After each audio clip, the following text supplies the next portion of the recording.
बच्चों, पद परिचय के अंतर्गत हम अव्यय शब्द का पद परिचय पढ़ रहे हैं। अव्यय या अविकारी शब्द में हमने क्रिया विशेषण, संबंध बोधक, समुच्चय बोधक का पद परिचय पढ़ा। अब हम विस्मयादि बोधक व निपात का पद परिचय पढ़ेंगे। विस्मयादि बोधक का पद परिचय पढ़ने से पहले विस्मयादि बोधक अव्यय क्या होता है ये जानेंगे। विस्मयादि बोधक जिन वाक्यों में आश्चर्य, हर्ष, शोक, घृणा आदि के भाव व्यक्त हो उन्हें विस्मय बोधक वाक्य कहते हैं। ये हृदय के उद्गार मात्र होते हैं। इन वाक्यों में सामान्यतः विस्मयादि बोधक चिन्ह का उपयोग किया जाता है। जो शब्द वक्ता या लेखक के हर्ष, शोक, नफरत, विस्मय, ग्लानि आदि भावों का बोध कराता है उसे विस्मयादि बोधक कहते हैं तथा इसका चिन्ह ये दिया हुआ है। देखिए, अरे पीछे हो जाओ, गिर जाओगे। हाय, वह भी मारा गया। हाय, अब मैं क्या करूं? अरे तुम कब आ गए? वाह, तुमने तो कमाल कर दिया। ये विभिन्न उदाहरण विस्मयादि बोधक अव्यय के हैं। विस्मयादि बोधक के भेद: आश्चर्य सूचक अरे, ओ, हे, क्या आदि।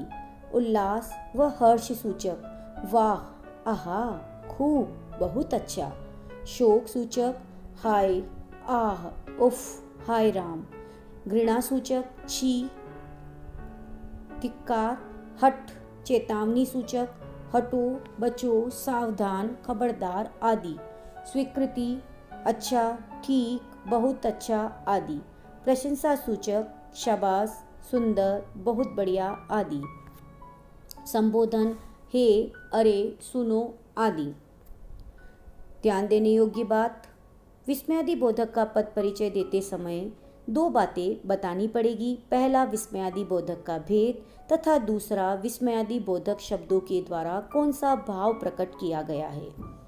उदाहरण देखिए, वाह, यह खाना खाकर मज़ा आ गया। वाह शब्द यहाँ पर विस्मयादि बोधक अव्यय है। इसका पद परिचय होगा हर्ष बोधक विस्मयादि बोधक, आनंद या प्रसन्नता का भाव प्रकट हो रहा है। दूसरा उदाहरण देखिए, ओह, आपको यह क्या हो गया। यहाँ पर ओ शब्द, ओ पद विस्मयादि बोधक अव्यय है। यह शोक बोधक विस्मयादि बोधक है तथा दुख का भाव यहाँ पर प्रकट हो रहा है। छी, कितनी गंदगी है। छी यहाँ पर तिरस्कार सूचक विस्मयादि बोधक है तथा घृणा का भाव यहाँ पर प्रकट हो रहा है। सावधान, आगे विकट मोड़ है। सावधान पद के द्वारा चेतावनी दी जा रही है। चेतावनी सूचक विस्मयादि बोधक है तथा सचेत करने का भाव प्रकट हो रहा है। एक उदाहरण और देखिए, अरे इतना बड़ा महल। यहाँ पर अरे पद के द्वारा आश्चर्य प्रकट हो रहा है, इसलिए यहाँ पर विस्मय सूचक विस्मयादि बोधक है तथा आश्चर्य का भाव प्रकट हो रहा है। ये विभिन्न उदाहरण विस्मयादि बोधक के पद परिचय के अंतर्गत आते हैं। अब देखिए निपात शब्द का पद परिचय। पहले, निपात किसे कहते हैं, निपात होता क्या है। निपात को अवधारक भी कहते हैं। किसी भी बात पर अतिरिक्त भार देने के लिए, अतिरिक्त बल देने के लिए जिन शब्दों का प्रयोग किया जाता है उसे निपात या अवधारक कहते हैं। जैसे भी, तो, तक, केवल, ही, मात्र आदि। देखिए निपात के उदाहरण: तुम्हें आज रात रुकना ही पड़ेगा। तुमने तो हद कर दी। कल मैं भी आपके साथ चलूँगा। गांधी जी को बच्चे तक जानते हैं। धन कमा लेने मात्र से जीवन सफल नहीं होता। देखिए आप इसमें ये निम्न पद निपात कहलाएंगे।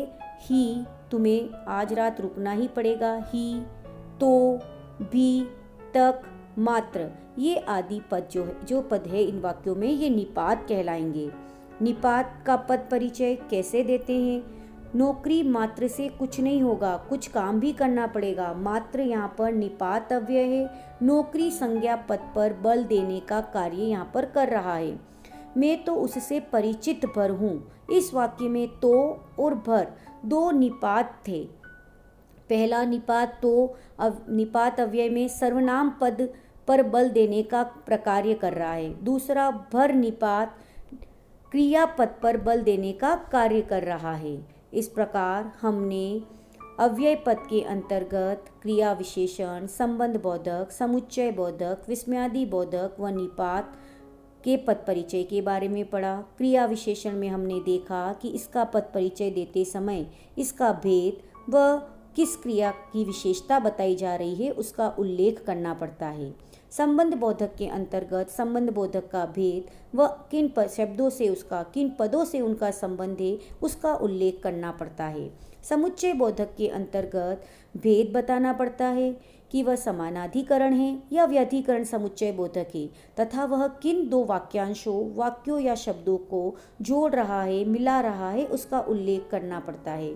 विस्मयादि बोधक अव्यय में भी उसके भेद का तथा उसके भाव का उल्लेख किया जाता है तथा निपात में उस निपात पद का तथा उस भाव या स्थिति का परिचय जिससे निपात प्रकट हो रहा है। इस प्रकार हमने अव्यय पदों का पद परिचय पढ़ा। बच्चों, इनका अभ्यास कीजिए और इन्हें समझने का प्रयास कीजिए। धन्यवाद।